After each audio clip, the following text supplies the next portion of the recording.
बिस्मिल्लाहिर्रहमानिर्रहीम अस्सलामु अलैकुम अल्लाहुम्मा सल्लि अला आले मोहम्मद सल्लल्लाहु ताला अलैहि वसल्लम भली कार ताकत से प्रोग्राम स्ट्रेट फॉरवर्ड विद अलहाज तो मैं यकीनन आज जी सब्रन का वरी खबर जुल्फ़िकार अली भुट्टे जे रेफरेंस से सुप्रीम कोर्ट जी राय अचना यकीनन सुप्रीम कोर्ट वाज़े चई छॾियो आहे कि फेयर ट्रायल न थियो।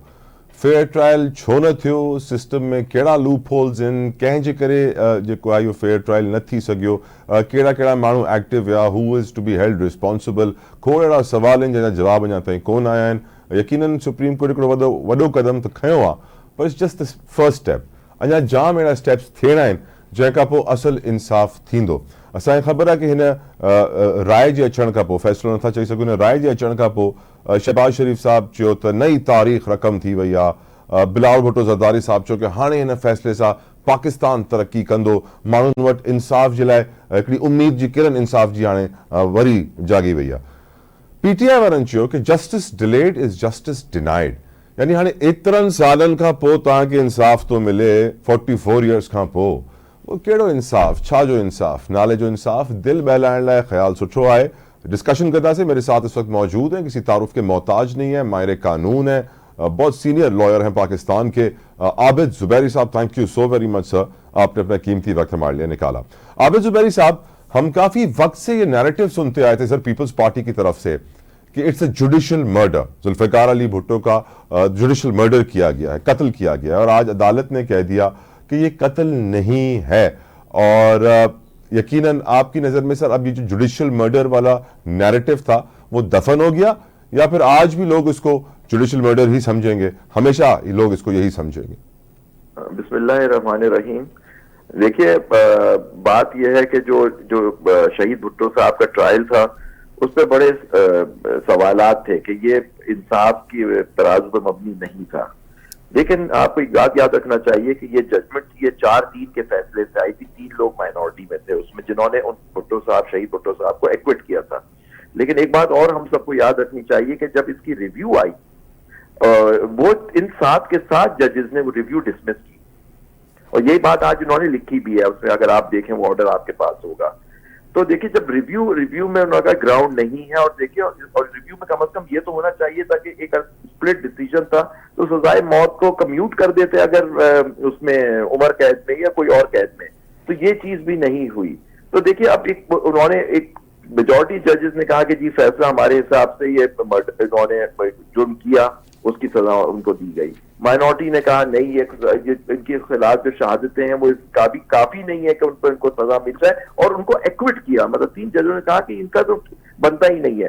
तो आज कोर्ट ने क्या कहा, देखिए अनफॉर्चुनेटली इसका रिव्यू कोई किसी और केस में इस जजमेंट को सुप्रीम कोर्ट ने आज तक ओवर रूल नहीं किया कि ये फैसला कानून, आइन और शहादत की जो पैमाने हैं उसके खिलाफ था, आज तक नहीं किया सुप्रीम कोर्ट ने। एक प्रेसिडेंशियल रेफरेंस आया, प्रेसिडेंशियल रेफरेंस एक ओपिनियन दी जाती है, ओपिनियन भी प्रेसिडेंट को दी जाती है। जो सवालात उनने किए, उन्होंने कहा शहीद भुट्टो साहब को फेयर ट्रायल नहीं मिला। ये हर कोई हमेशा से कह रहा है कि फेयर ट्रायल नहीं मिला, और उनके साथ 4 और लोग भी थे जिनको सजाए मौत हुई, उनको भी नहीं मिला। तो ये सारी चीजें थी, ये कोर्ट ने इस पे। लेकिन मैं समझता हूँ कि ठीक है, इसकी ज्यूरिडिक्शन जो होती है आर्टिकल 186 की, 186 की, ये बड़ी लिमिटेड होती है। प्रेसिडेंशियल रेफरेंस होता है, उस पर ओपिनियन मांगी जाती है कोर्ट की। लेकिन जब कोर्ट आजकल आप देखिए, एक लॉ पार्लियामेंट ने पास किया जिसके अंदर अपील का हक दे दिया गया 184 आर्टिकल 184(3) की प्रोसीडिंग में, तो ये मौका था कोर्ट के ऊपर। दो इसकी अपील रिव्यू नहीं है, लीगली कोई और तरीका नहीं, कोई और केस नहीं था जिसमें उसको ओवर रूल किया जाए। कोर्ट को इस जजमेंट पे कहना चाहिए था कि देखिए, उन्होंने कह दिया कि फेयर ट्रायल नहीं है, उसके पैमाने पे नहीं होता, लेकिन इसको कहना चाहिए था कि ये फैसला गलत था, और ये गलत फैसला इस तरह से गलत था, और इसमें जिसकी बिना पे जो सजा हुई उसको खत्म कर दी जाती है। एक मौका था कोर्ट को, वो कर देना चाहिए था। लेकिन नेचुरली उन्होंने आर्टिकल 186 के जो पैरामीटर्स है उसके अंदर रह के फैसला किया, जो आज तक जो जूरिस्प्रूडेंस है उसके हिसाब से सही है। लेकिन आप देखिए, कोर्ट है, यानी आप सर कह रहे हैं कि पैरामीटर्स ऐसे ऑप्शंस थे जिनसे पैरामीटर्स बढ़ सकते थे। This is what you are saying sir. मैं कह रहा हूं क्योंकि आर्टिकल 187 भी है कि कोई भी प्रोसीडिंग्स उनके पास पेंडिंग होती है, ठीक है, ओपिनियन है, उस पर ये डिबेट हो सकती है कि 187 आर्टिकल 187 सुप्रीम कोर्ट को पावर देता है, सिर्फ सुप्रीम कोर्ट को, कि कंप्लीट जस्टिस करे। तो जबकि उसमें वो खुद इन्वोक नहीं किया जा सकता, वो किसी प्रोसीडिंग में कर सकता। अब आर्टिकल 186 को भी एक प्रोसीडिंग प्रेसिडेंशियल रेफरेंस था, उसमें उसका मैं समझता हूँ फायदा अगर उठा लिया जाता तो हो सकता है इसको ओवर रूल भी कर देते हैं इसके अंदर, क्योंकि बेंच भी आपने बड़ा बनाया था, 9 लोगों का आई थिंक बेंच था, वो पिछला बेंच 7 जजेस का था, तो आपने ओपिनियन जरूर दिया, बिल्कुल सही दी कि वो ये फेयर ट्रायल नहीं था, लेकिन वो जो जुडिशियल मर्डर वाली बात थी वो तो आज नहीं पूरी बात हुई। राइट, जुबैर साहब प्लीज स्टे विद अस। हमें ज्वाइन किया है महर बानो कुरैशी साहिबा ने। Mehar Bano, thank you so very much for your precious time. Mehar Bano, आज मैं एतजाज एहसन साहब से बात कर रहा था, तो उन्होंने ये बात कही कि ये ना समझा जाए कि आज जुल्फिकार अली भुट्टो रेफरेंस का जो राय दी गई है सुप्रीम कोर्ट की जानिब से, इसका कोई इम्पैक्ट नहीं होगा। उनकी नजर में इसका इम्पैक्ट इमरान खान के केसेस पर भी होगा। Would you agree? जी, I am not a lawyer, तो मैं कानूनी तौर पे तो नहीं कह सकती, बट हाँ एक सोशली और उसका जो इम्पैक्ट है, मगर सबसे ज्यादा उसका इम्पैक्ट मेरी नजर में, जिस तरह मैं देखती हूँ, देर आए दुरुस्त आए। मगर आज अगर इंसाफ हुआ तो क्या उससे शहीद जुल्फिकार अली भुट्टो वापस जिंदा हो जाएंगे? क्या उनके खानदान ने जो सहा वो सब मिट जाएगा? यकीनन नहीं। तो इससे ये जरूर पता चलता है कि जब अदालतें इंसाफ करने पे आए तो वो इंसाफ कर सकती हैं, और बेहतर यही हो कि वो बर वक्त इंसाफ करें, यूं ना कुछ दिहाइयां गुजर जाएं और फिर इंसाफ देने वो बैठे। तो मुझे उम्मीद है इन्हीं अदालतों से और इसी सुप्रीम कोर्ट से कि जिस तरह उन्होंने जुल्फिकार अली भुट्टो शहीद के साथ आज इंसाफ किया, उसी तरह 44 ईयर्स, 44 साल बाद, मेहरबानो 44 साल बाद आपको भी इंसाफ चाहिए होगा। हमें तो अब अगर 4 दिन में दे दें तो बेहतर होगा, मुल्क के लिए भी और जमहूरियत के लिए भी, और पाकिस्तान में जिस तरह की हम प्रेसिडेंट सेट करें उसके लिए भी। तो इससे यही दिखता है कि जब इंसाफ करना हो, इंसाफ जरूर होता है, और बेहतर है कि इंसाफ आज हो, ना कि 40 साल बाद हो। Agreed, agreed, justice delayed justice denied. Zubairi साहब, जो एतजाज एहसन साहब कह रहे हैं कि इस केस जो राय आई है इसका इंपैक्ट इमरान खान के केसेस पे होगा, आप अग्री करेंगे उनसे? सर देखिए, एक तरह सा फर्क है, क्योंकि यहाँ तो प्रेसिडेंशियल रेफरेंस था, भुट्टो साहब की, शहीद भुट्टो साहब की ना कोई अपील थी ना रिव्यू था, वो सब फैसले आज से 44 साल पहले हो चुके, जैसे आप फरमा रहे थे। लेकिन देखिए, हर केस में देखिए उनकी तो अभी अपील हाई कोर्ट में पेंडिंग है। अगर वो हाई कोर्ट में जाके उनके खिलाफ फैसले होते हैं और सुप्रीम कोर्ट में आता है मामला, देखो अपील में आएगा, पिटीशन आएगी, अपील के कन्वर्ट होकर अपील हो जाएगी, तो फिर हो सकता है उसमें वो कोर्ट होल्ड करे कि जो नीचे कोर्टों का फैसला है वो भी ड्यू प्रोसेस ऑफ लॉ नहीं, क्योंकि उनका तो मेन केस ही यही है कि आईन, कानून और शहादतों के बरखिलाफ और प्रोसीजर के खिलाफ उनके खिलाफ फैसला किया गया। तो बिल्कुल हाई कोर्ट को इसको सही करना चाहिए, लेकिन पता नहीं हाई कोर्ट करता ही नहीं। जब सुप्रीम कोर्ट में अगर वो नीचे भी हार जाते हैं और सुप्रीम कोर्ट में फैसला आता है, तो नेचुरली उन्होंने जब एक मेयाद तय कर दिया कि एक फॉर्मर प्राइम मिनिस्टर के साथ ज्यादती हुई, उसके फेयर ट्रायल उनको नहीं मिला भुट्टो शहीद साहब को, तो फिर वही पैमाना इन पे भी लगना चाहिए कि जी इनको भी फेयर ट्रायल तो नहीं मिला। ये तो आप सब देख रहे कि, लेकिन जैसे आप मेहरबानों को ऐसी फरमा रही थी कि अभी होना चाहिए ना कि 40 साल, जबकि आप देखें पिछले 90s की दहाई वगैरह में भी पीपल्स पार्टी की हुकूमतें रहीं, कई दफा आई, लेकिन अब प्रेसिडेंट जरदारी साहब ने ये रेफरेंस दाखिल किया, आप देखें, और 2011 में आज 13 साल के बाद उस रेफरेंस पे ओपिनियन आई है कोर्ट की। ये भी तो बहुत डिले हुआ है। जुबैर साहब, this calls for judicial reform. Sadly हम देखते हैं बिलावल साहब फ्लोर ऑफ द हाउस पे तो जुडिशियल रिफॉर्म्स की बात करते हैं। फॉर एग्जांपल सर, आज के फैसले में जुबैर साहब चीफ जस्टिस कहते हैं कि ऐसा कोई कानून नहीं है, आइन और कानून में ऐसा कोई तरीका मौजूद नहीं है जिससे भुट्टो साहब की मुजरिम करार देने और सजा देने वाले फैसलों को खत्म किया जा सके। सर नहीं है, किसी केस में जो उनके सामने आए, किसी कोई और मर्डर ट्रायल आए, क्या है उसमें वो बात कर सकते हैं कि एक केस का भुट्टो का कोई का रेफरेंस दे, कोई उसको ओवर रूल कर सकते हैं कि जी वो फैसला गलत था कानून आइन के खिलाफ, और जो भुट्टो साहब को सजा मिली उसके अंदर वो गलत है। क्यों नहीं है उनके पास ये ऑप्शन? जी भाई, आखिर जो गलत फैसले होते हैं, अब 200 का जो फैसला था जिसमें मार्शल लॉ को वैलिडेट किया गया था आर्मी टेक ओवर को, वो 1972 में अस्मा जिलानी और अस्मा जहांगीर बाद में उनके केस में ओवर रूल किया, उसको कहा कि वो फैसला गलत था। तो देखिए ना, मतलब कि कोर्ट के पास हमेशा ऑप्शन होता है कि अपना कोई फैसला कर दे किसी और केस में, किसी और ट्रायल में, वो कह दें कि जी ये फैसला गलत था, और जो जिनको सजाएं हुई वो बिल्कुल आइन और कानून के खिलाफ थी। सर, हमें याद है कि भुट्टो की शहादत के बाद एक कैंपेन भी चलाई गई थी मीडिया में, जिसका मकसद ये था कि भुट्टो को नॉन मुस्लिम करार देने की कोशिश की गई थी। आज भी सर हमने देखा कि इसी केस की खबर यह भी थी कि इस्लामी उसूलों पर किसी फरीक ने मुआवनत नहीं की सुप्रीम कोर्ट की। सर क्या हो गया, हमारे यहाँ कोई इस्लामिक स्कॉलर्स या एक्सपर्ट्स की कमी हो गई है जो सुप्रीम कोर्ट की कोई मावरत नहीं कर पाया। सुप्रीम कोर्ट ने बड़े अपने इसी केस में सुप्रीम कोर्ट ने बड़े कानूनी, जिसमें आज माशाल्लाह सुप्रीम कोर्ट ने लिखा हुआ भी है, पाकिस्तान के टॉप ब्रेन्स ने आज आर्ग्यू किया ये केस, तो ये रिलीजियस स्कॉलर्स को भी मामलत के लिए बुला लेते। अग्रीड। अब सर लास्ट सवाल, फिर मैं मेहरबान I come to you. Abid Zubairi साहब, जो काजी फायज ईसा साहब ने कहा था कि इस केस के जरिए अदलिया और इस्टेब्लिशमेंट पर लगे दाग धोने की कोशिश की जाएगी, सर क्या आपको लगता है इनमें से कोई एक भी दाग धुला है? और इस्टेब्लिशमेंट की तरफ से तो शायद अभी भी डिनायल ही है किसी दाग के हवाले से, आपकी राय सर?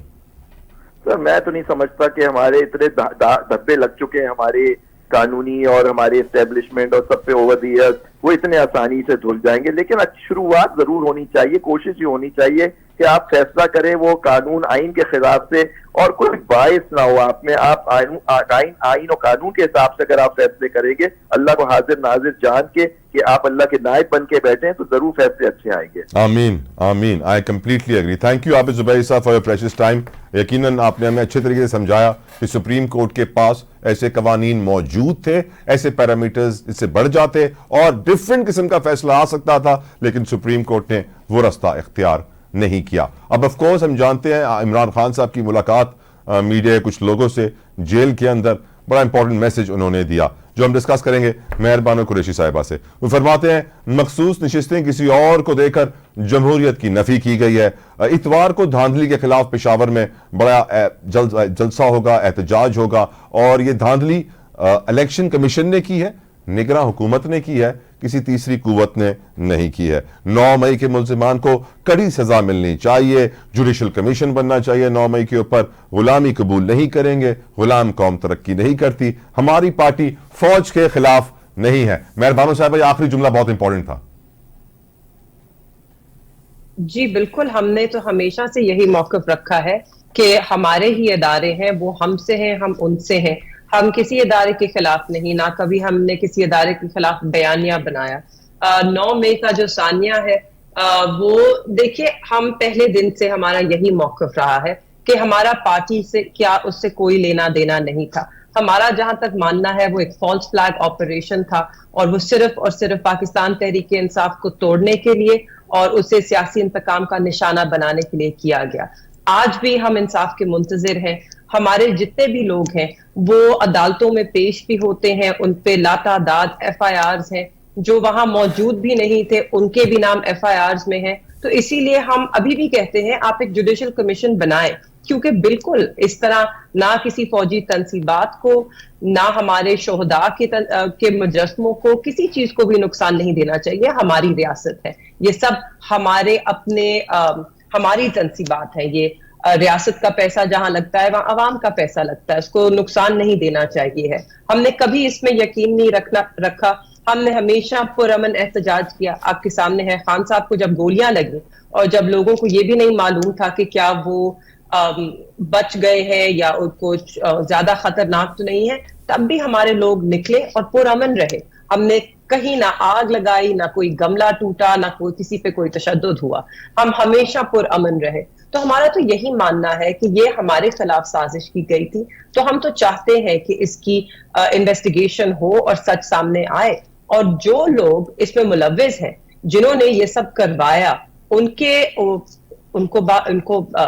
उनसे पर्दा हटाएं और बताएं कि किसने आवाम के साथ और कौम के साथ इतनी नाइंसाफी की कि जिसकी सजा हम आज तक भुगत रहे हैं। हमारे कितने लोग हैं जो अभी जेलों में हैं। मेहरबान, पेशावर हाई कोर्ट से भी आज जो फैसला आया है काफी खुशाइंद फैसला है PTI के लिए, सुन्नी एहतियात काउंसिल के लिए। अब ओथ नहीं ले सकते वो जो रिजर्व सीट्स आपकी थी जो दूसरी जमातों को जारी थी। How hopeful are you? कितनी उम्मीद है आपको कि आप पेशावर हाई कोर्ट से अपनी ये मखसूस नशिस्तें वापस ले पाएंगे? जी देखिए तला, अगर तो हम आइन को मद्देनजर रखें तो ये बिल्कुल जो इलेक्शन कमीशन ऑफ पाकिस्तान ने फैसला दिया वो गैर आईनी है। सबसे पहले तो एक उसको छोड़ दें कि एक जमात को मिलनी चाहिए या नहीं, इस नुक्ते पे आ जाएं कि एक जमात के हिस्से की मखसूस नशिस्तें आप उठाकर किसी और जमात को नहीं दे सकते। इस पे आइन बड़ा वाजे है, और उसमें वो लिखा है कि एक जमात को जितनी जनरल सीटें उन्होंने जीती हैं उसके प्रोपोर्शन में सीटें मिल सकती हैं, ना उससे ज्यादा ना उससे कम। तो अब अगर आप सुन्नी इत्तेहाद काउंसिल को या तहरीक इंसाफ को उनके हिस्से की सीटें नहीं दे रहे, तो आप वो किसी और में बांट भी नहीं सकते, फिर घर नामुकम्मल ही रहेगा। और इस पे आला अदलिया को फैसला करना होगा कि क्या सुन्नी इत्तेहाद काउंसिल को ये सीटें मिलनी चाहिए या नहीं। हमारा मौक़िफ़ उस पर बहुत ही सिंपल और क्लियर वाज़ेह है। जब एक जमात और आपका जो भी इलेक्शन एक्ट के कवानीन है उसमें एक पार्लियामेंट्री पार्टी का जिक्र नहीं है, उसमें एक पॉलिटिकल पार्टी का जिक्र है, ये बहुत जरूरी नुक्ता है। तो जब एक पॉलिटिकल पार्टी पार्लियामान में वजूद में आती है कि जब उसको इंडिपेंडेंस ज्वाइन करते हैं, उससे पहले वो पार्लियामान में वजूद में नहीं थी क्योंकि उन्होंने इलेक्शन नहीं लड़ा, मगर वो एक पॉलिटिकल पार्टी थी, वो पार्लियामान में आई क्योंकि उसको इंडिपेंडेंस ने ज्वाइन किया और बहुत भारी अक्सरियत में इंडिपेंडेंस ने ज्वाइन किया। अब उनका हक बनता है कि जिन लोगों ने उन्हें वोट दिए हैं उनकी भी रिप्रेजेंटेशन हो मखसूस नशिस्तों पे, जो खवातीन की है और जो अकलियतों की है। अगर तो हम जमहूरियत की स्पिरिट और आइन की स्पिरिट को मद्देनजर रखें तो बिल्कुल सुन्नी इत्तेहाद काउंसिल को उनके हिस्से की सीटें मिलनी चाहिए। और इंशाल्लाह आप आगे देखिएगा कि हम अगर एपेक्स कोर्ट भी जाना पड़े हम जाएंगे और वहां से जरूर यही फैसला आएगा, क्योंकि इसके बरक्स फैसला करके हम जमहूरियत को कमजोर कर रहे हैं और हम पार्लियामान को कमजोर कर रहे हैं। देखा जाए तो आपकी लीगल टीम यही कहती है कि आइन और कानून के बरक्स ही साइफर केस में भी फैसला हुआ है, गैर शरई निकाह केस में भी फैसला हुआ है, उलमा कराम के भी खत में आ गए हैं। तो आई थिंक आप लोग को आदत हो जानी चाहिए थी आइन और कानून के बरक्स फैसलों की। वो तो जी हो गई है, मगर फिर भी हमारी जिम्मेदारी है कि हम आइन और कानून के लिए लड़ें, क्योंकि अगर एक मुल्क में आइन नहीं, कानून नहीं, इंसाफ नहीं, तो उस मुल्क में तरक्की भी नहीं हो सकती। तो हम इसीलिए ये मौक़िफ़ थामे आज तक लड़ रहे हैं और लड़ते रहेंगे, क्योंकि हम अपने लिए सिर्फ नहीं लड़ रहे, हम पाकिस्तान के लिए, उसके मुस्तकबिल के लिए लड़ रहे हैं। मेहरबान, आप भी जानती हैं आपकी पार्टी में इंसाफ का नाम है और आप लोग हमेशा इंसाफ की बात करते आए हैं, खान साहब भी करते आए हैं, लेकिन सैडली जब 3.5 साल वो हुकूमत में थे तो कोई जुडिशल रिफॉर्म्स की बात उन्होंने नहीं की। मैं हमेशा कहता हूं कि अगर खान साहब 3 महीने हुकूमत में रहने के बाद खुद से ऑफिस छोड़ के आ जाते कि मैं एक डमी प्राइम मिनिस्टर नहीं बन सकता, मुझे कंप्लीट पावर चाहिए, तो ज्यादा अच्छा होता बनिस्बत जिस तरह वो वोट ऑफ नो कॉन्फिडेंस से गए। जी, खान साहब का भी अब यही मौक़िफ़ है और उन्होंने मेरे हाल में जेल से काफी दफा ये स्टेटमेंट भी दी है कि अब अगर मुझे 2018 में मैं वापस जाता और मुझे ये मौका मिलता तो मैं कभी हुकूमत ना बनाता, क्योंकि मुझे ऐसी लंगी लूली हुकूमत नहीं चाहिए है। जब अवाम मैंडेट देगी, जो कि 2024 के इलेक्शन में आपके सामने है कि पाकिस्तान की अवाम ने भारी मैंडेट दिया है तहरीक इंसाफ को, मगर उसके बावजूद स्ट्रेंजर्स है इन द हाउस जिन्होंने हल्फ उठाया है और आज वो अपने आप को MNAs बताते हैं, मगर वो जाली MNAs हैं सारे, क्योंकि वो एक जालसाजी के तहत जाली फॉर्म 47 पे वहां पर मौजूद है। अब मेहरबान मौलाना फजलुर रहमान साहब जो आजकल जुबान बोल रहे हैं, जिस तरह के वो अग्रेसिव हुए हैं, बहुत सारे एनालिस्ट ये कहते हैं कि PTI से जब से उनके ताल्लुकात बेहतर हुए हैं तब से उनके स्टेटमेंट्स काफी अग्रेसिव हो गए हैं, खतरनाक हो गए हैं, स्पेशली इस्टेब्लिशमेंट के खिलाफ। आज भी उनका जो स्टेटमेंट लाहौर से आया, I'll read the statement for you। वो कहते हैं कि खिताब किया उन्होंने पंजाब में JUIFA के लॉयर्स फोरम से और कहते हैं कि अदलिया अपना वकार खत्म कर चुकी है, उसके फैसलों की कोई कदर कीमत नहीं रही, सियासी अदम इस्तेहकाम, मुआशी अदम इस्तेहकाम और दिफाई अदम इस्तेहकाम ही मुल्कों की तबाही का सबब बनता है और हमारे नजदीक एक मिसाली हैसियत है आइन की, लेकिन जिस वक्त ये आइन बनाया गया उस वक्त मुल्क टूट चुका था। तो आई थिंक काफी अग्रेसिव स्टेटमेंट है। मेयर जी देखिए, हमारी तो उनसे सिर्फ एक नशिस्त हुई थी और उसके बाद उसमें कोई पेशरफ नहीं हुई, तो वो ना हमारे इत्तेहादी हैं ना ही हमारे उनके साथ कोई इस तरह के ताल्लुकात हैं। उनका एक असूली मौक़िफ़ है इलेक्शंस की धांधली पर और हमारा भी वही मौक़िफ़ है। आपके सामने है, आज जमात इस्लामी ने भी वही मौक़िफ़ अपनाया है और उन्होंने भी डिमांड किया है कि एक फोरेंसिक ऑडिट होना चाहिए है और फॉर्म 45 की बिना पर जो सक्सेसफुल कैंडिडेट्स हैं उनको नोटिफाई करना चाहिए है। तो बहुत से लोग यही असूली मौक़िफ़ लेते जा रहे हैं। आपके सामने है, कल से जब से फॉर्म 45 अपलोड किए गए हैं इलेक्शन कमीशन ऑफ पाकिस्तान ने, तो ज्यादा आवाजें और ऊंची हो गई हैं और बहुत से लोग बात कर रहे हैं कि यहाँ पे ये धांधली नहीं हुई है, यहाँ पे डाका डला है, ये हाईजैक हुआ है इलेक्शन। धांधली तो हम कब से देखते आ रहे हैं इस मुल्क में, मगर इस तरह डाका इस पैमाने पे पहले कभी नहीं डला और इतने ब्रेजनली, इतने खुले सरेआम जिस तरह फॉर्म्स की अदला बदली की गई, और जिस भोंडे तरीके से इन्होंने रिजल्ट्स तब्दील किए गए, इसकी मिसाल ही नहीं मिलती। मेहरबानों, कोर कमांडर्स कॉन्फ्रेंस में गुज़िश्ता रोज कहा गया था कि जो लोग धांधली पर एहतजाज करना चाहते हैं वो सबूत फराहम करें और कानूनी रास्ता इख्तियार करें, न कि एहतजाज का। अब आप इतवार को पेशावर में ऑफकोर्स आपकी गवर्नमेंट आ गई है, तो शायद अब आप खुल के एहतजाज शायद वहां कर पाए, if I am not wrong. जी जी जी, बिल्कुल बिल्कुल। देखिए, ये हमारे नजर में इसके जो जिम्मेदार हैं वो इलेक्शन कमीशन ऑफ पाकिस्तान और निगरां हुकूमत है। इलेक्शन के अमल से, जैसे कि कोर कमांडर्स की कॉन्फ्रेंस में जो प्रेस रिलीज आई थी, उन्होंने खुद कहा कि उनका इलेक्शन के अमल से कोई लेना देना नहीं था, उन्होंने सिर्फ सिक्योरिटी प्रोवाइड की। तो मेरे ख्याल में फिर जो बाकी चीजें हैं, ये अगर एग्जीक्यूटिव और सिविलियन सेटअप के अंदर ही हो, गुफ्तगू हो, तो ऐसे ही होना चाहिए है, क्योंकि जिस इंस्टीट्यूशन का या इदारे का लेना देना नहीं था उस अमल से, उनको हम इसमें नहीं लाएं तो बेहतर होगा।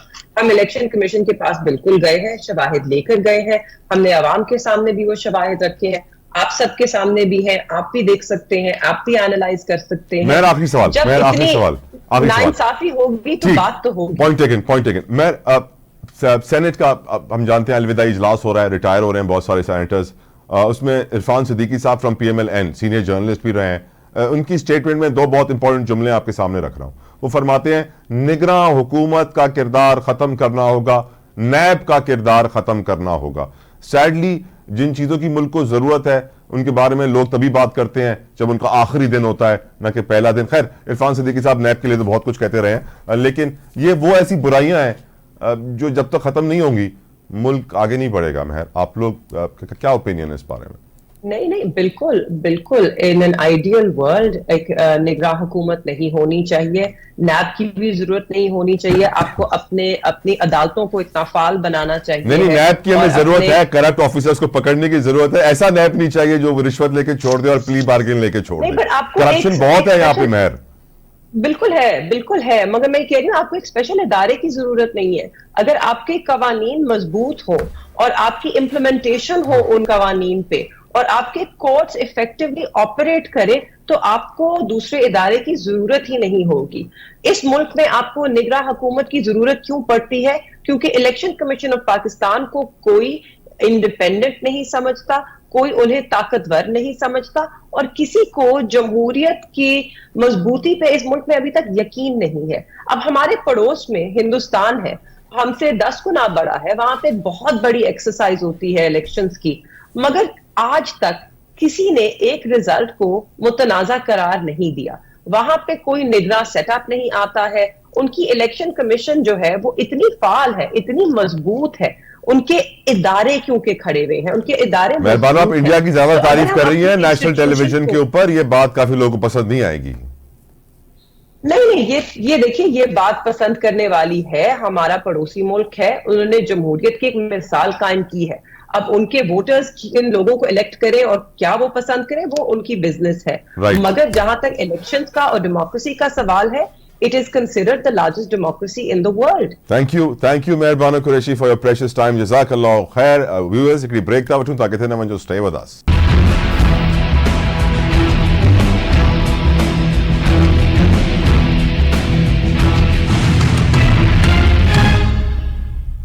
Welcome back to straightforward with अलहाज तो यकीनन अजीबा वॾी ख़बरूं ॿियूं बि आहिनि। हिकिड़ी MQM जे हवाले सां MQM राब्ता कमेटी तहलील करे छॾी आहे। जेको ॿुधायो पियो वञे ऑडियो लीक्स थियूं, ख़बर पइजी वई कि अंदरि MQM पाकिस्तान वारा वेठा जंहिंखे कढणो हुयो, हिन करे अॼु राब्ता committee is finished. Ad hoc committee ठही वई आहे ऐं ॿुधायो थो वञे कि हफ़्ते वारे ॾींहुं सैटरडे जो जेके सदारती इलेक्शन थियणा आहिनि हुन में MQM आसिफ अली ज़रदारी साहब खे वोट ॾींदी, जेका वॾी अचीवमेंट आहे कोलिशन लीड मियां शहबाज शरीफ साहब जी। एट द सेम टाइम असां गॾु ॻाल्हि कयूं PMLN जी, त मरियम नवाज़ साहिबा पाकिस्तान जी पहिरीं चीफ मिनिस्टर, ख़ातून चीफ मिनिस्टर जेके कमु कनि पियूं, यकीनन क़ाबिल तहसीन आहिनि, तारीफ़ करणु घुरिजे। अॼु हुननि अनाउंस कयो कि उहे राशन बैग्स हुननि ठाहिया आहिनि निगहबान जे नाले सां, जेके 6.5 मिलियन पीपल, 65 लाख माण्हुनि खे इहे राशन बैग्स मिलंदा। उज़मा कारदार साहिबा मेरे साथ मौजूद हैं टू डिस्कस मरियम नवाज साहिबा's परफॉर्मेंस। उज़मा साहिबा, thank you so very much for your precious time. अस्सलाम वालेकुम, खैरियत से आप? जी वालेकुम अस्सलाम तला, thank you for inviting me. Uzma साहिबा, देखें, हम जिस सोसाइटी में रहते हैं, मुझे इस बात का 100% यकीन है कि रमज़ान जब आता होगा तो आप भी राशन के बैग्स बनवाती होंगी अपने घर में काम करने वालों को, अपने मोहल्ले में गरीब लोगों को, जहाँ जिसको देना चाहे। जितने फलाई इदारे हैं, सैलानी, JDC, सब ये काम करते हैं और ये बहुत ज़रूरी है क्योंकि हम एक गरीब मुल्क हैं। लेकिन जब गवर्नमेंट ये काम करती है तो वी एक्सपेक्ट कि यार जितना हम लोग करते हैं उतना गवर्नमेंट भी करे। पर सैडली जब मरियम साहिबा ने आज बताया कि उसमें 5 किलो आटा, 2 किलो चावल, 2 किलो घी, 2 किलो बेसन, 2 किलो चीनी है, तो मैं 2 मिनट सोचने में मजबूर हो गया मैडम कि बहुत कम सामान नहीं है। जी, आप क्या सोचने में मजबूर हो गए? मतलब रमजान के लिए एक शरबत की बोतल होनी चाहिए थी, एक चाय के लिए एक पत्ती का पैकेट भी होना चाहिए था, सहरी के लिए थोड़ी सेवैयां भी होनी चाहिए थी, दूध का डब्बा। बहुत कम सामान दिया जा रहा है। नहीं देखें, ये आप पता नहीं क्यों इस टाइप की बात कर रहे हैं। वैसे आप भी जब राशन बांटती है तो आपके कट्टे भी ऐसे छोटे से होते हैं? वैसे मेरा एक सवाल आपसे पर्सनल, राशन में जो एसेंशियल चीजें होती हैं जैसे कि दालें, चने की दाल, मसूर की दाल, आटा, दालें की, ये एसेंशियल चीजें होती हैं। और हम लोग भी जब पैकेट्स वगैरह प्राइवेटली भी बांटते हैं तो वो इन्हीं चीजों पर फोकस होता है क्योंकि इसमें ज्यादा सहरी और अफ्तारी जो है वो आम लोगों के घरों में जो होती है। तो मेरे ख्याल में आपको खुश होना चाहिए कि पहली दफा है कि लोगों को डोर स्टेप पे 3 करोड़ लोगों को पंजाब में ये रमजान पैकेजेस जो हैं वो पहुंचाए जा रहे हैं। और इंशाल्लाह आप देखेंगे कि जो सस्ते बाजार लगेंगे उन पे भी बड़ी सख्त मॉनिटरिंग होगी। प्राइस कंट्रोल कमेटीज जो हैं वो उनका इजरा शुरू हो गया है और मरियम नवाज साहिबा का स्ट्रिक्ट ऑर्डर है, बल्कि क्रैकडाउन भी किया है कि जो भी जखीरा अंदोजी करेगा, जो होर्डिंग करेगा, जो कीमतें इस तरह से बढ़ाएगा, सख्त एक्शन उस पर लिया जाएगा। तो ये सारी चीजें जो है रमजान की आमद है और लोगों को अब जाहिर है रमजान में थोड़ा बहुत कंफर्ट लेवल उनके लिए क्रिएट करना है। हालांकि हालात बहुत मुश्किल है, उसके बावजूद गुंजाइश निकाली जा रही है कि ये पैकेट्स जो हैं वो डिजर्विंग लोगों को जाएं, उनके डोर स्टेप तक जाएं। राइट। अब मैं वेलकम करना चाहूंगा प्रोग्राम में MQM के सीनियर रहनुमा शबीर कायम खानी साहब। लेकिन before I come to you Qaim Khani साहब, one last question Usma Kardar साहिबा से। उस्मा साहिबा, हम जानते हैं बेनज़ीर इनकम सपोर्ट प्रोग्राम के तहत हर साल पहले शुरू में पिछले 10-15 सालों से 100 अरब रुपए बांटे जा रहे थे, अब 200 अरब रुपए बांटे जा रहे हैं। उससे हम वो हासिल ना कर सके जो हमारी ख्वाहिश थी, तरक्की, गुर्बत का खात्मा। हमने लोगों को हाथ फैलाने पे ज़कात, खैरात कि कोई आके आपके घर पे कुछ दे जाए, मेहनत ना करनी पड़े। तो आपके कुछ क्रिटिक्स हैं जो कहते हैं कि 65 लाख राशन के बैग्स 65 लाख घरों तक पहुंचाने से अच्छा था कि अगर 1000 लोगों के लिए नौकरियां पैदा हो जाती और उन्हें कभी मांगना ना पड़ता, मईशत का पहिया भी चलता, मुल्क को भी फायदा होता और बेरोजगारी भी खत्म होती। उस्मा साहिबा, देखिए, आपको थोड़ा सा समझना चाहिए, एक होती है लॉन्ग टर्म प्लानिंग और एक होती है शॉर्ट टर्म मेजर्स लोगों को रिलीफ पहुंचाने के। ये जो आप जॉब्स क्रिएशन की बात कर रहे हैं, ये कोई एक दिन में या एक हफ्ते में या रमजान से पहले तो नहीं क्रिएट हो सकती ना, इसमें टाइम लगता है। इसमें आपको एक इंडस्ट्रियल बेस बनानी पड़ती है, फिर एक किस्म से वेल्थ क्रिएशन होती है, उसके बाद जॉब्स क्रिएट होती है। It takes time. अब लोगों को इमीडिएट रिलीफ चाहिए क्योंकि गुर्बत हमारे मुल्क में बहुत ज्यादा है और रमजान में तो खास तौर पे इमीडिएट रिलीफ चाहिए क्योंकि जो कीमतें हैं वो एकदम से लोग बढ़ा देते हैं और लोगों की पहुंच से हर चीज बाहर हो जाती है। महंगाई जो है हमारा सबसे बड़ा चैलेंज है इस वक्त और लोगों को इमीडिएट रिलीफ पहुंचाने के लिए शॉर्ट टर्म में जो मेजर्स आपको लेने पड़ते हैं उसमें ये सारा कुछ शामिल है। आप समझे इस बात को। बिल्कुल समझ गया। थैंक यू उस्मा कारदार साहिबा फॉर योर प्रेशियस टाइम। जज़ाकल्लाह खैर। यकीनन मैं आपकी बात समझ गया हूं, लेकिन मेरी नजर में पाकिस्तान ने पिछले 76 सालों में शॉर्ट टर्म पे ही गुजारा किया है। अब वक्त आ गया है कि हम लॉन्ग टर्म की तरफ देखें। शबीर कायम खानी साहब, तव्हांजी वॾी महिरबानी क़िबला, तव्हां पंहिंजो क़ीमती टाइम असांजे लाइ कढियो। शबीर साहब, राब्ता कमेटी तहलील थी वई, ॿुधायो थो वञे कि MQM लंडन जा भी कुछ माण्हू या राब्ता कमेटी में जेके ऑडियो लीक्स कनि पिया ऐं हाणे ऑफकोर्स नई राब्ता कमेटी ठहंदी, एडहॉक कमेटी ठही वई आहे। सर, ख़बर पई आहे केरु हुयो जासूस लंडन जो? बिस्मिल्लाह, जासूस कहिड़ी कोन हो। असल छा आहे त तला साहब, ही अॻे बि इहो प्रोग्राम हो, इलेक्शन खां पोइ असांखे तंज़ीम करणी हुई पार्टी खे, ऐं मथां राब्ता कमेटी खां वठी हेठि UC ताईं, तो इहो सॼो पहिरीं प्लान हो।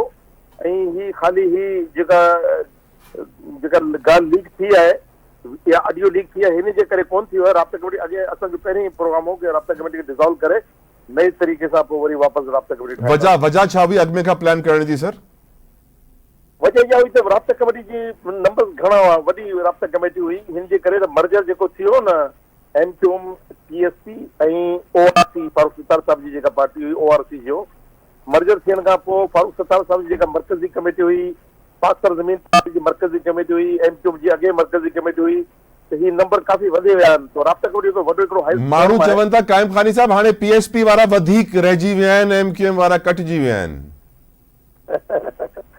के माण्हू ईअं चवंदा आहिनि ऐं माण्हुनि चवंदे तव्हां यकीन न कयो, तव्हां ॾिसो इंशाअल्लाह ताला बहितरी थींदी ऐं हिनजी थोरी क्वांटिटी थोरी घटि थींदी ऐं बिल्कुलु तरीक़े सां इंशाअल्लाह ताला राब्ता कमेटी ठहींदी जेका सभिनी साम्हूं ईंदी त वाक़ई राब्ता कमेटी ठही आहे, जेका अहल माण्हू आहिनि बिल्कुलु अहिड़े नमूने सां। शबीर साहब पीपल्स पार्टी तव्हांजी आइनी तरमीम सां राज़ी न आहे, तॾहिं बि तव्हां राज़ी थी विया आहियो सदर आसिफ अली ज़रदारी खे वोट ॾियण लाइ, छा वजह सर?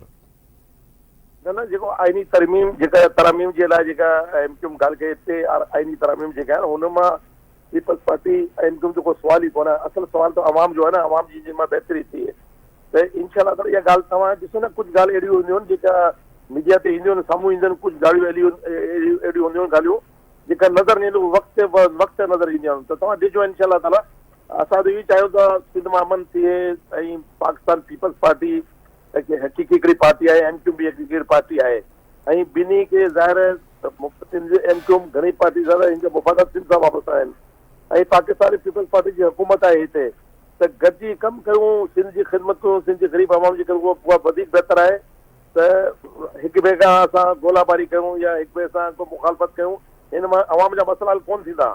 असीं इहो ई चाहियूं था त अवाम जा मसइला हल थियनि, ग़रीब आवाम जेका सफ़र करे पई त मां सम्झां थो सुठी ॻाल्हि आहे, मतिलबु को असांजी दुश्मनी थोरी आहे पीपल्स पार्टी वारनि सां, हाँ नज़राती इख़्तिलाफ़ ज़रूर हूंदा आहिनि, हुन ते MQM हमेशह इहा ॻाल्हि कंदी रहंदी आहे ऐं मां सम्झां थो अगरि का आइस ब्रेक थी आहे त सुठी ॻाल्हि आहे, बहितर ॻाल्हि आहे। मां सम्झां थो सर ये आइस ब्रेक थी आहे या न थी आहे, रूमर्स आहिनि अञा?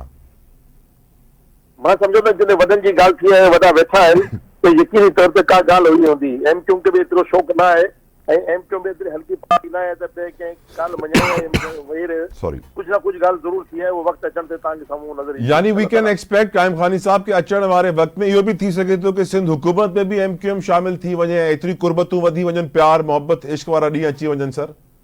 ॾिसो अॻे 2008 जी गवर्नमेंट अॻे बि तव्हां ॾिसो MQM ऐं कोalition गवर्नमेंट हुई न, पीपल्स पार्टी सां MQM शामिल हुई, पर कुझु इख़्तिलाफ़ात जे करे MQM धार थी वियो हुकूमत सां ऐं मां इहो चवां थो सियासत में का ॻाल्हि आख़िरी न हूंदी आहे ऐं असीं बि इहो ई चाहियूं था त पीपल्स पार्टी भले पीपल्स पार्टी बि कमु करे, असीं बि कमु करूं, गॾिजी अगरि कमु कयूं त उहा वधीक बहितर न आहे त ख़ुदा करे पीपल्स पार्टी जी ॻाल्हि सम्झ में अची आहे। ज़रदारी साहब हिकिड़ो तव्हां ख़बर आहे वॾो सीनियर सियासतदान आहे, ही नंढा वॾा अहिड़ा बयान ॾींदा रहंदा आहिनि, पर ज़रदारी साहब का ॻाल्हि कई आहे, इंशाअल्लाह ताला उहा ॻाल्हि सुठी हूंदी ऐं उहा सूबे जे बि मुफ़ाद में हूंदी ऐं मां सम्झो थो तव्हां उहा मुल्क जे मुफ़ाद में बि हूंदी ऐं सभ खां वॾी ॻाल्हि त उहा आवाम जे मुफ़ाद में बि हूंदी ऐं हाणे वक़्तु अची वियो आहे त असीं सभु गॾिजी अवाम खे डिलीवर कयूं, परफॉर्म कयूं। अवाम परेशान आहे, अवाम असांखे मैंडेट ॾिनो आहे, खणी उहा पीपल्स पार्टी हुजे या MQM हुजे, त अवाम मैंडेट ॾिनो आहे त इंशाअल्लाह ताला असां अवाम खे मोटाइणो आहे, वो ज़रूरी आहे त गॾिजी कमु कयूं, ख़िदमत कयूं त बहितर थींदो। मां सम्झो राइट सर, वॾी महिरबानी शबीर काइम खानी साहब फॉर प्रेशियस टाइम। यकीनन तव्हां ॻाल्हि सही कई आहे, वक़्तु अहिड़ो अची वियो आहे मुल्क ते कि हाणे गॾिजी हलणो आहे, तव्हां हाणे अलॻि अलॻि हली कोन था सघो, तव्हां वटि ऑप्शन ई कोन बचियो आहे। मुल्क जा माशी हालात अहिड़ा थी विया आहिनि, IMF तव्हां खां 1300 अरब जा नवां कर्ज़ा, नवां टैक्स थी हणे माण्हुनि ते। हाणे तव्हां अंदाज़ो कयो कि 1300 अरब जो अञा लोड ईंदो, यानी बिजली महांगी, गैस महांगी, पेट्रोल महांगो ऐं हिन महिल खां जेके अॼु जी डॉन अख़बार जी रिपोर्ट आहे, पुठियुनि 3-4 ॾींहंनि खां डॉलर ते कंटिन्यूसली प्रेशर वधे पियो, डॉलर मथे चढ़े पियो ऐं हाणे त स्लो स्पीड ते चढ़े पियो त माण्हुनि खे परवाह न आहे। पर यादि रखिजो, 1 साल अॻु में लेटर ऑफ क्रेडिट बंदि थी विया, LCs, डॉलर शॉर्ट हुयो, 300 खां मथे क्रॉस करे वियो। उही साॻी सिचुएशन अचण वारी आहे अगरि असां सही कमु न कयोसीं। इहा त ॻाल्हि असांखे ख़बर पइजी वई आहे कि इसहाक़ डार साहब नथा अचनि, हिन करे जेके HBL जा प्रेसिडेंट था अचनि, मोहम्मद औरंगज़ेब साहब, हुननि बि उमीदूं आहिनि कि उहो कमु सही हलाए वेंदा। पर हिन महिल जेके मुआशी चैलेंजिस आहिनि, अञा बि सियासतदान गॾु वेही करे ऐं मुल्क जा ॿिया इदारा जेके हुननि खां वधीक ताक़तवर आहिनि, उहे बि सियासतदाननि सां गॾु वेही करे अगरि सही फ़ैसिला न कंदा, सही कानून साज़ी न थींदी, 1959 जा कानून ख़तमु न कया वेंदा, जेसिताईं ताईं अदालत इहो बहानो ठाहींदी कि असां वटि ज़ुल्फ़िकार अली भुट्टे जी सज़ा ख़त्म करण लाइ को कानून कोन्हे ऐं उहो कानून ठहणु तमामु ॾुखियो आहे, असां त कोन था ठाहे सघूं, मुकन्निना खे ठाहिणो आहे, पार्लियामेंटेरियंस खे ठाहिणो आहे, लेजिस्लेटर्स खे ठाहिणो आहे। ख़ुदा जे वास्ते पाकिस्तान जे लाइ कानून बि ठाहियो ऐं पोइ को अहिड़ो सिस्टम बि ठाहियो कि उन कानून ते अमल थिए, छो कानून त जाम ठहियल आहिनि, को अमल कराइण वारो न आहे। मूंखे इजाज़त ॾियो, अंटिल नेक्स्ट टाइम, अल्लाह हाफ़िज़।